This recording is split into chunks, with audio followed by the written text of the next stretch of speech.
We know many of these people are not innocent. Okay. But if you're going to bring them to court, you must have a very strong case. We have to follow the law. Otherwise, whatever we do is not legitimate. And we have to be very, very clear that we go after the guilty ones. Go after the guilty ones. Yan po yung binabanggit ni Bongbong Marcos.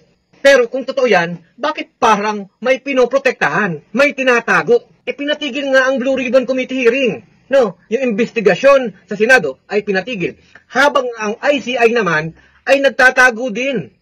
Closed door ang pagdinig. Bawal ang media. Bawal na malaman ang mamamayan. Kung walang bahid ng katiwalian, bakit takot na malaman ng taong bayan ang katotohanan? At hindi ibuka sa madla ang investigasyon.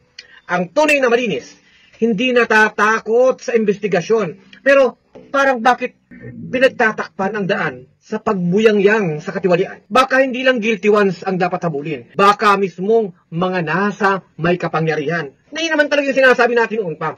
Ang pumirma sa budget na yan ay si Bongbong Marcos. Ang insertion na yan ang naglagay ang mga senador at mga kongresista. Kaya ang taong takot sa tanong, tsak, may tinatago. At ang gobyernong ayaw masilip ang ibang problema. Bulok na bulok ang sistema. Kaya yan po lumalabas na kailangan po talagang ipagpanawagan natin na ibuyangyang ang investigasyon.